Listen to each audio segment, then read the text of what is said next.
As long as there's only 5 of you, but we can squeeze more on. We're celebrating 10 years, Spencer, let's not be stingy.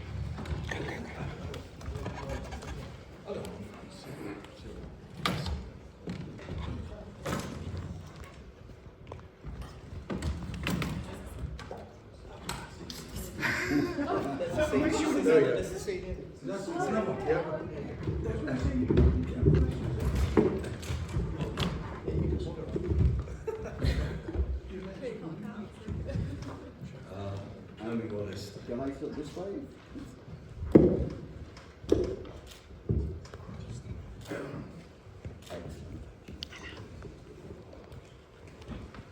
There's a camera here.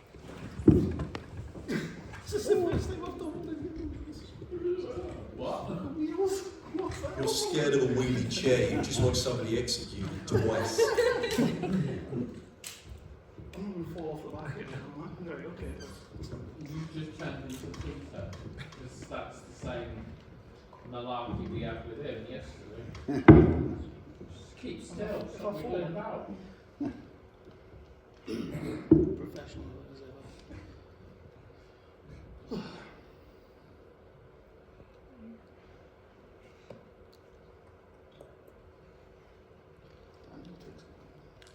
Sorry. I'll have some free water. He's not quite come on. I'm going to take a try. Yeah, more guys.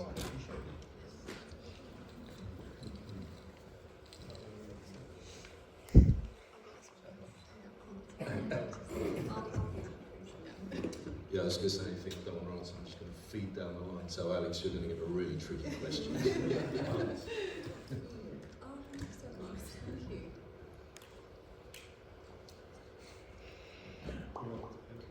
Ready? Okay, day 2 of the Romford Film Festival, celebrating 10 years of the Romford Film Festival, which is absolutely amazing. And we've just shown Michael Fausti's feature, Angel Lust. Do me a favour, let's go down the line, tell us who each of you are and what your part was on the project.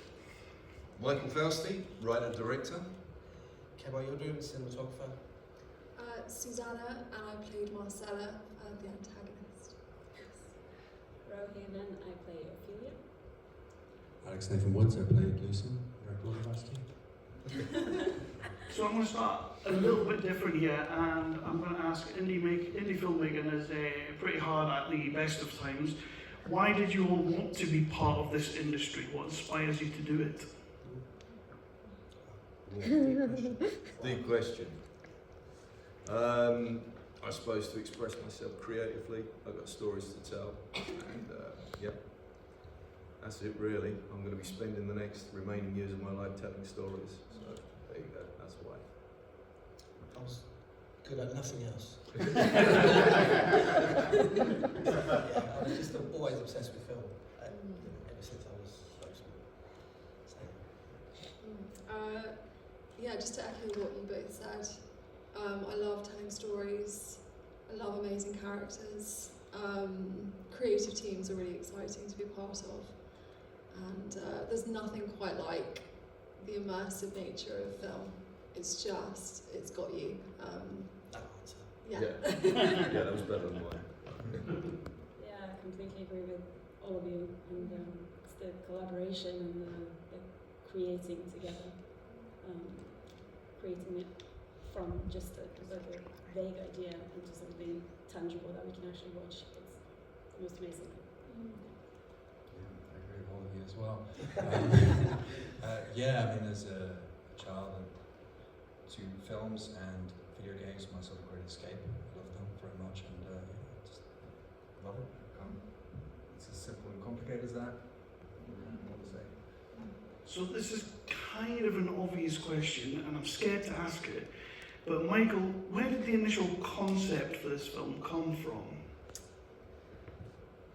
There's a very long story, but I'll give you a short answer. I'm really open to ideas, and normally any kind of sort of like narrative starts with, for me, a single idea or a single image.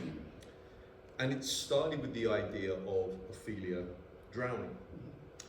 And so I had this name just came to my head, Ophelia Danube, and so many of the early drafts of the script had a lot of references to water and rivers and stuff like that. And then I remembered a short story which I'd read many years ago by an American writer called Ambrose Bierce. And the short story is called An Occurrence at Owl Creek Bridge. And it's a story about a man who is hung during the American Civil War, and as he's being hung over a bridge, the rope breaks. He falls into the river, starts swimming, and manages to escape. And he's being chased by these men who are trying to kill him. He almost gets to his house, and as he puts his hand on the door, the rope goes taunt, and you realise this has all been a fantasy as he's being hung. It's an episode of The Twilight. That's right, yeah, and it got Twilight remade Zone. as an episode of The Yeah. Twilight Zone. Yeah, So, French film in the whole of the Twilight Zone. It's way before that time. Yeah, sorry. I'm old. So. we're all old now. So that was really the genesis of the idea, that kind of short story. And then I kind of thought, well, what would cause somebody to want to keep reliving their life over and over again? And the idea of kind of, not so much a lost love, but a kind of love story about a woman who kind of really had not really laid her demons to rest. And really that's Angel. That's the story about a woman who's trying to put her demons to rest. And once you've got your concept and you know what your film's going to be, how do you then start putting these wonderful people together, this fantastic team?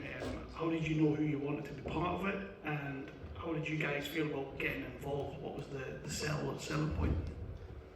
I mean, sort of Kamal and I have collaborated for a long time now, and so we kind of sort of really get each other. And so when we were talking about the visuals for Angel Dust, because we kind of share a sort of similar cinematic lexicon, it was quite easy for us. So we sort of said, look, I want this bit to look like this, and we were kind of sort of like sending back and forth images from our movies that we, our favourite movies that we like.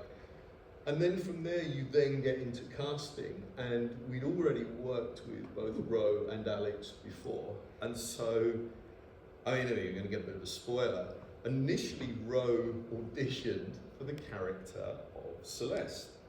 Okay.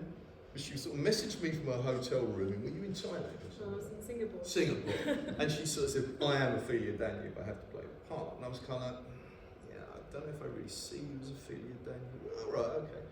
And we really put you through the mill actually, because there were a lot of sort of like self-tapes and auditions, but when it came down to it, Ro just got the character instantly, and really I now could never imagine anybody else playing her.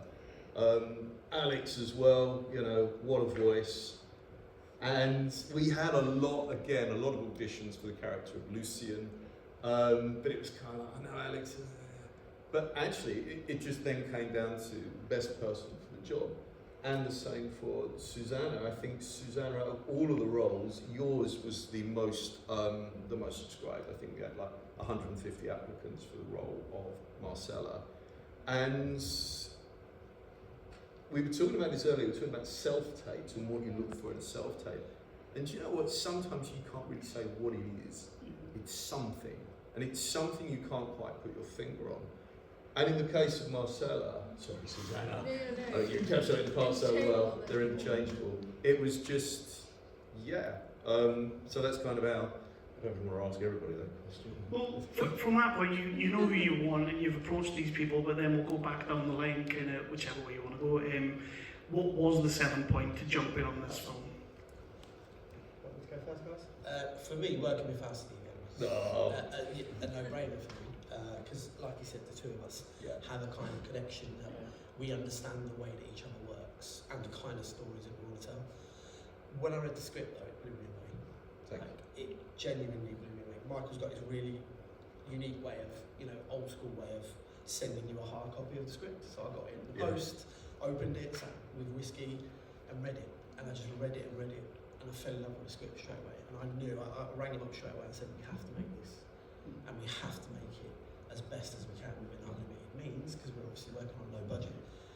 But I knew I absolutely fell in love with the script as soon as I read it. And I've liked everything that Michael's written, but this one in particular, I absolutely fell in love with. I'm a sucker for a romance. So. When I actually it was the character completely that had me hooked.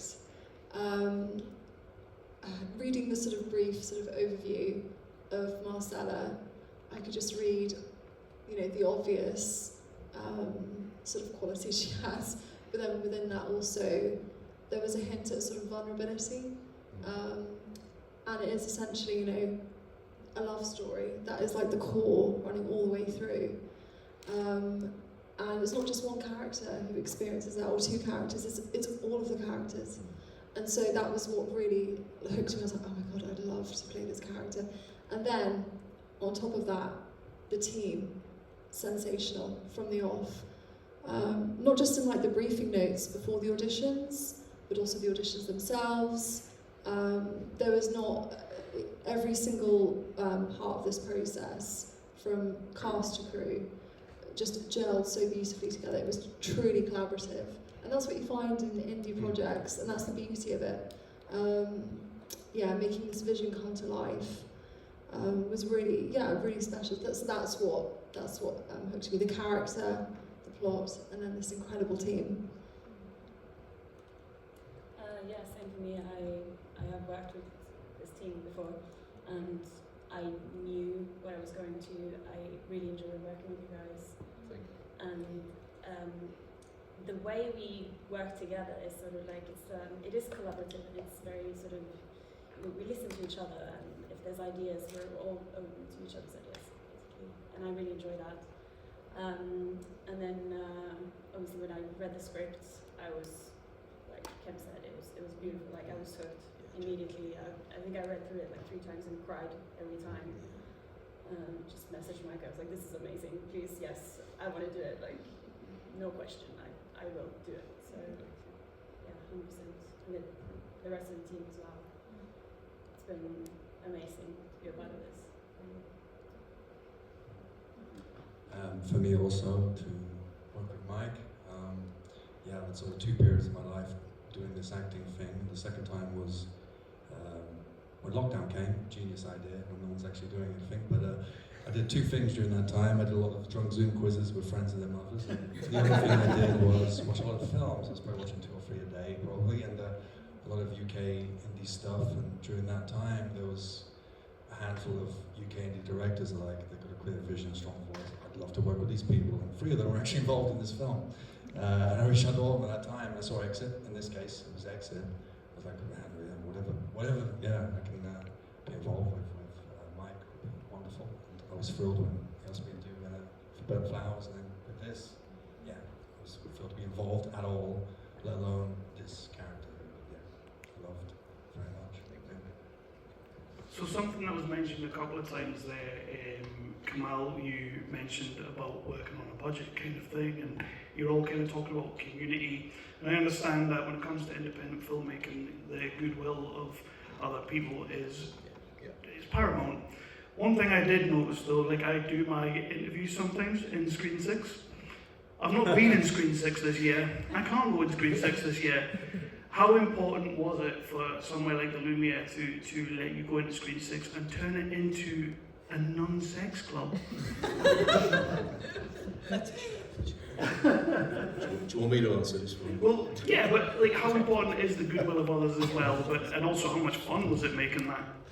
Do you know what, as an indie filmmaker, you are continually asking favours. Nobody. We were talking about this earlier, weren't we? That sort of basically nobody is doing this because they think they're going to make a bundle of cash. And sort of support from the Lumiere, Spencer and Natalie. We are just so grateful because it just works so well for us. And Spencer, I'll paraphrase him, taking out bad language, he said, Screen 6, do what you want in there. And when somebody says that to you, it's kind of, really? I'm a filmmaker, it's dangerous, And so, it's extremely grateful to Spencer, so thank you. And we had great fun actually. So we had a day in which we were in there kind of putting up the neon signs and things like that. And I've got to say a big thank you to Ron, my father-in-law, who had to go to our house and take ownership when the delivery man turned up with our fluorescent fetish signs. So thank you for that, Ron. But no, we're extremely grateful for any help that we get. And, we can't do it without help. You know, we don't have the financial resources, and so therefore we're extremely humbled when anybody does help. There's a lot of, I want to say there's a lot of love coming from you guys. This is a really cool, tight-knit team. You've all worked really well together to make a sensational film that we got to show today. Was there any moment on set, any time on set behind the scenes that like you will take away with you from this movie as like a learning experience that you won't forget? And I want something from each of you if possible. Do you want me to start? Well, nobody else is. All right, okay. Oh man, do you know what? You learn from everything and you have to be reactive to everything. And I think we had a lot of challenges making this because we're filming outside. We're filming outside in sunshine. I'm going to say a big shout out as well, which I know isn't really answering your question. I'm going to say a big shout out to Den and Simon who made our gallows, because that was a learning experience in itself. Den, who actually helped make the gallows, he's actually the guy you see constructing the gallows in the film, so we gave him a nice little cameo there. But you learn something with every experience, don't you? So you kind of revisit things and you're always, what will I take away from it? A multitude of things, you know, and you kind of hone your craft. And one thing I'm kind of, you know, I always feel I could do better at is just working with actors. You know, you kind of learn more and more and you develop your skills as a director, you know, and I think that you always learn something from a movie. Anybody who's saying that they don't, you know, just wasn't paying attention, because you learn how to deal with time, budgets, people, but also kind of each actor has their own kind of rhythm and things that they respond to. And just even the pre-production process, you know, people talk about filmmaking, it's about 6 months of actually kind of to and fro between myself and Ken, and then the loneliness of writing this thing in the first place. And it's all of those stages that you learn something. You know, it's not just, you know, when you're on set, oh God, I wish, you know, we'd have, you know, brought a pair of pliers or something like that. It's kind of like, we always do bring a pair now. It's always a case of you learn from each stage, and when you're in the stage and you finish, you kind of go, right, next time I write, I'm going to try this. And it's the same for directing and post as well. Yeah, for me, I mean, obviously, you know, like I said, every film is a learning curve, and I've been in the industry for like 20 odd years, you know, 25 old. So I learn something new on every film, and if I stop learning, I'll probably stop making films. And that's what I love about making films, you know.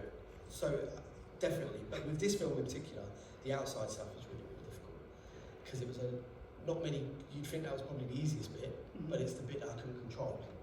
And as a cinematographer, you want to be able to control every aspect of the lighting and the look of the film and all the rest of it. Whereas shooting outside, we had quite a lot of stuff outside, and we had very limited time to do some of that stuff, like the gallows stuff in particular was quite tricky. Not tricky, but it was the most complex for me to try and make sure we got the look right that I wanted, because we had a very specific look. So yeah, I suppose that was a learning curve. It taught me how to work with the sun more than I had before. Yeah, there is something actually that comes to mind. Yeah, as you both said, every project you work on, you learn something more about honing your craft. And something I definitely learned on this film was something you know already, like intrinsically, but the emphasis and the vision from Mike was always about how we're communicating without words, how are we conveying our emotions here.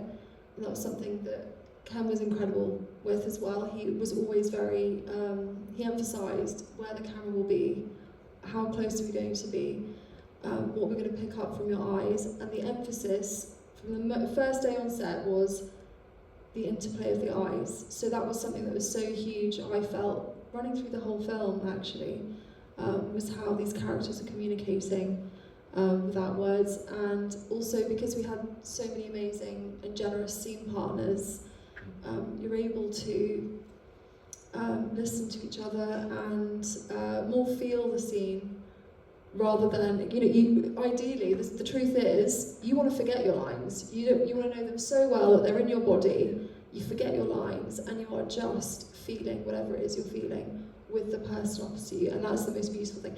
And there were so many moments that I can recall that were a huge learning experience of oh, this feels so good. I've forgotten all my lines, and I'm just looking at this other person in front of me, and we're feeling what we're feeling. So yeah, that for me was a huge thing I will take from this project.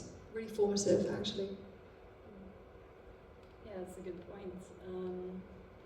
Yeah, I think I want to say similar to you. It's well, this is something I feel like I am always working on, always learning in every project I do. The script will tell you one thing when you read it, and you will get images in your head, and you will picture how it's going to be, and it's never going to be like that. And when you're on set working with everyone, things will change. There will be different things happening than what you imagined, and like Susanna said, you know, the energy might be different from what you pictured. There might be, you know, a different chemistry. So you have to just kind of roll with the punches and learn to adapt to what's happening. But I think everyone on this project worked really well with that. I think we all kind of understood each other and worked really well together naturally. Yeah, I'm reflecting similar sentiments. As cheesy as it sounds, like a pack of Cathedral City every day and month on this was great. It was beautiful. I enjoyed it. I didn't have a bad day.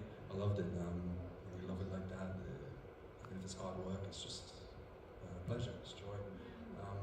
Yeah, and tons of lessons learned in terms of working with all these people and seeing it and everything is a big influence going forward in more ways than you can kind of consciously be aware of. And yeah, I'll reflect on everything and lots of learning experience, but yeah, extremely happy with what we all did.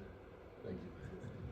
Michael, is there any intention of getting this band back together again?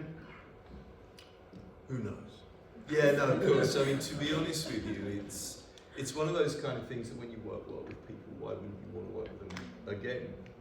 I mean, I'll be honest, we always kind of put our actors through it. In all of the people who are sitting, you know, up here, and indeed in the audience tonight, we made them all audition.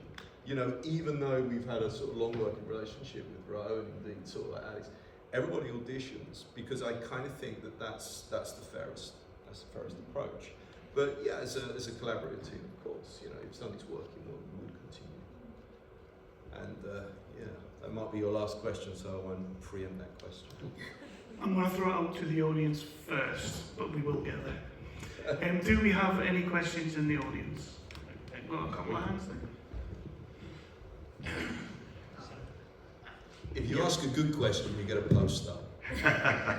Yeah, well, the one thing I loved most about this film was all the various lighting and colour effects throughout, such as the various shades of blue. My question is, how do you know which colour effects to use in the editing process? That's a really good question because it actually starts before the editing process. It starts before we even filmed it. I'm going to get really boring now. But we kind of was working out what colour palette we wanted for each scene. So we wanted each scene to have a different look to it. So the 1922 scenes had this very kind of like green and sort of like orange, sort of like, you know, palette to them.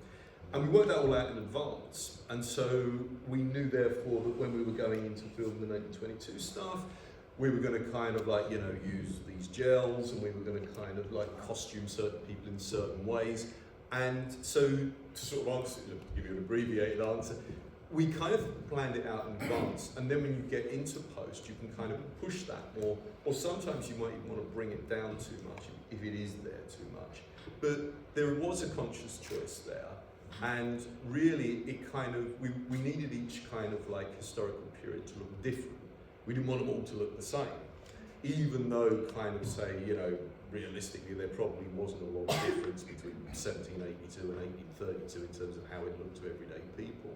We wanted each distinct section to have its own look. You know, in even the 90s, we knew that once we'd actually done a kind of recce of the cinema, and we saw how much red and blue was in there, we were really going to lean into the red and blue. And so we then costumed our characters accordingly. So really, the colour palette choice happens very early on. It's happening in kind of pre-production, and then really you're just kind of refining that on set. and then just manipulating it as as seems appropriate within post. But that is a good question. You get post. Can I just jump in as well? From the cinematography point of view, me and Mike had a very early conversation about how important the first scene was where she gets hanged and the sun that was hanging over her Yeah. head and the images of the sun like flashing in her eyes. So a lot of the colour palette was actually determined from the spectrum of colour that comes from the sun that's flashing in her eyes. This is why every time she transitions from moment to moment, there's a bright light that comes in. And now she's standing there like, there's a massive flash of the light because it's representing that flashing of sun that's going in her eyes at that moment of death. So we kind of played with that and then incorporated that because obviously we wanted each time period to look different, but we also wanted a synergy between the whole film. Yeah. So the film has a certain look and style to it. So we kind of worked on those angles together way before we had that conversation. As soon as I read the scripts, really didn't think. Because I think just picking up on a point that Kamal said, there is a danger sometimes where you've got time travel movies make you feel very disjointed and a bit kind of, oh god, where are we going now? So we then had to kind of think, right, there needs to be sort of clear demarcations, but at the same time there needs to be a kind of like, significant joining of the scenes. And we kind of did it through a kind of mixture, as you said, the kind of like flashes and thinking about where Ophelia will be placed. Yeah. Thank you. So my question is, what was the hardest prop to get your hands on? Oh God, the hardest prop to get our hands on. This is all down to our producer Louise Nosbod, who's already rolling her eyes.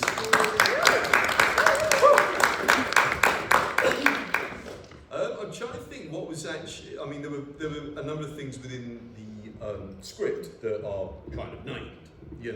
One of them was the. I mean, you don't even really see it that much in close-up, was the whiskey jug. Because these are one of these things that you don't see anymore. No longer do pubs have a jug on the bar that has got tap water in, for pretty obvious reasons, really. But for a long time, these jugs existed, so it's probably not the most interesting answer, but the hardest thing to get was actually the whiskey jug, which Lucien pours the water into the whiskey for.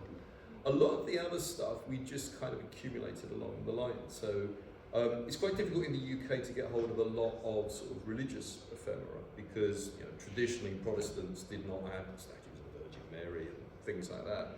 But we go to Belgium fairly regularly, and it's quite easy to pick that kind of thing up. But yeah, I guess probably some of probably the whiskey jug was the hardest thing to get hold of. Some of the other props which you may think might have been difficult to get hold of, like the Cat o' Nine Tails, was actually quite easy online.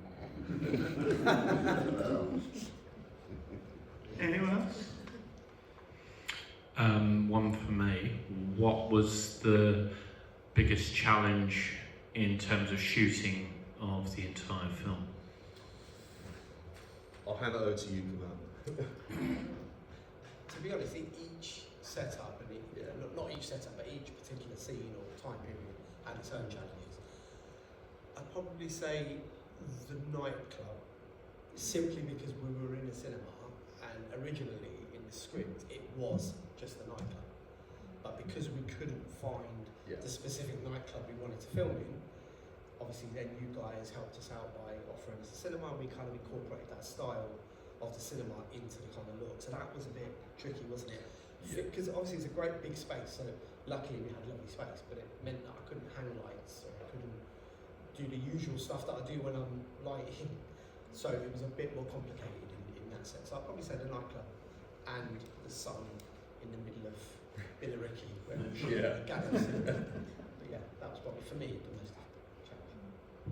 So I've got one last question, but before I do get to that, how did you score Lawrence Harvey for this?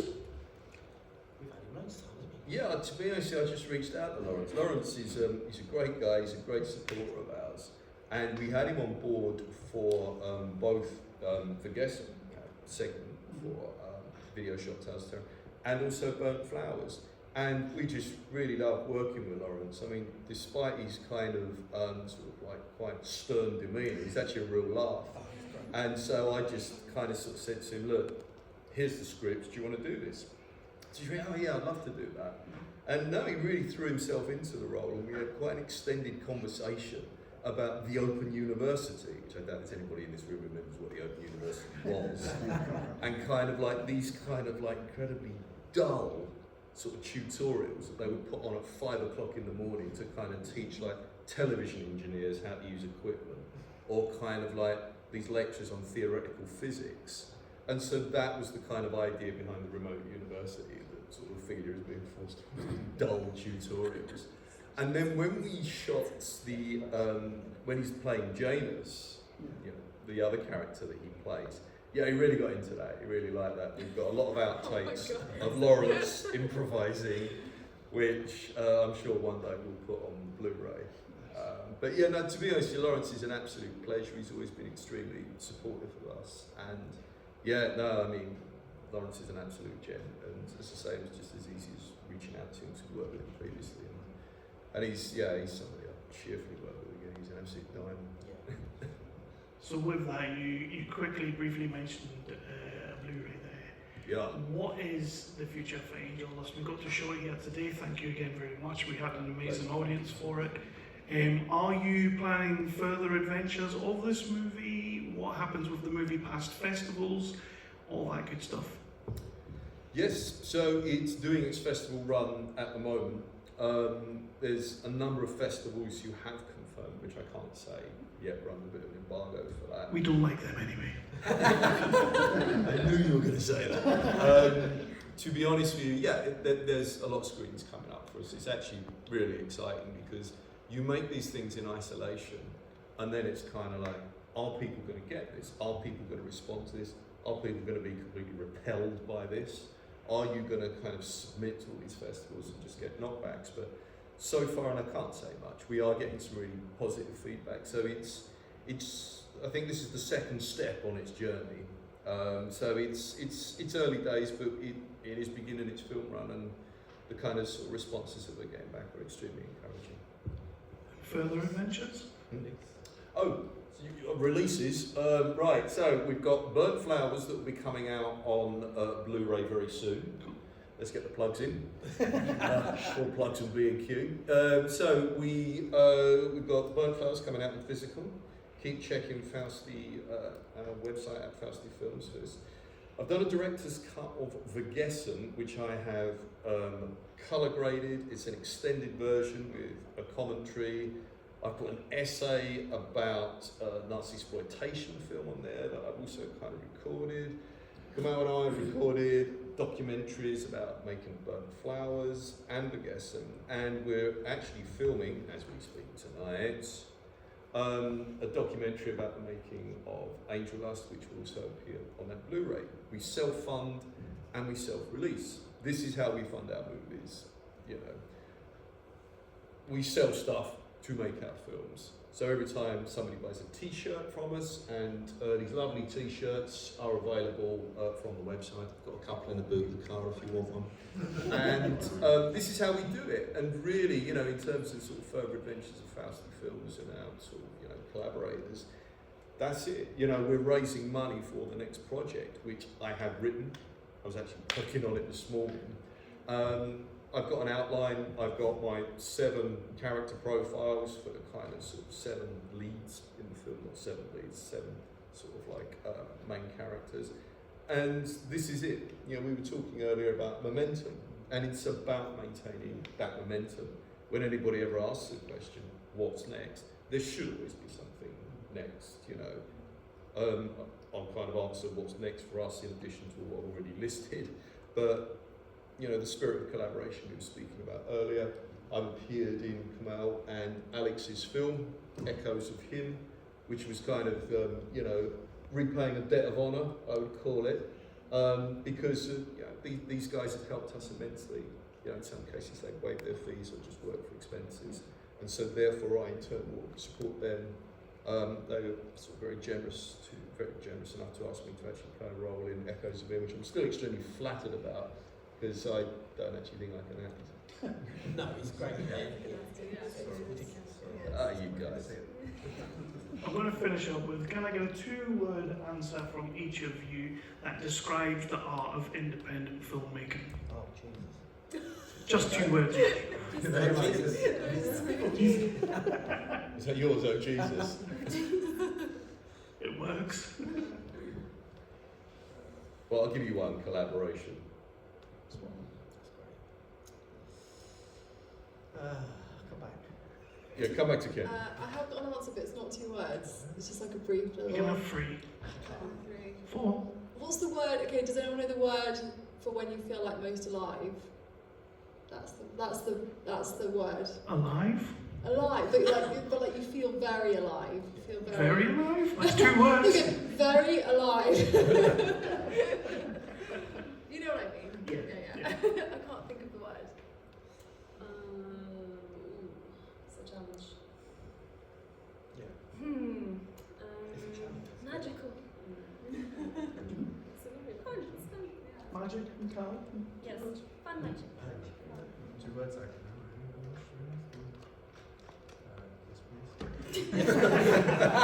Jobbing actor. Beautifully savage, I'd say.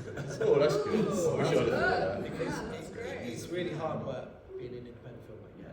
There's probably filmmakers in the audience now. It is such hard work Yeah. being an independent filmmaker because we don't have the backing to really, really push our visions to the limit of what we could do. So we have to, like people like Spencer and Natalie and you guys putting us up in the festival is a really, it's a great thing for us because it means that we get to meet other filmmakers and get an audience, which is really, really important for us. But at the same time, it's so beautiful because you get to really, we get creative freedom that people that work in the massive budget films don't get. Yeah.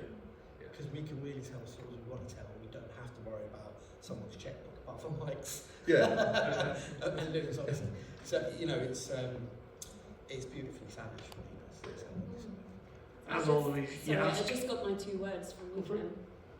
Creative freedom. Ooh, there you go. I was going to say, as always, you ask him for 2 words, you get a monologue. Oh, sorry, mate. So, guys,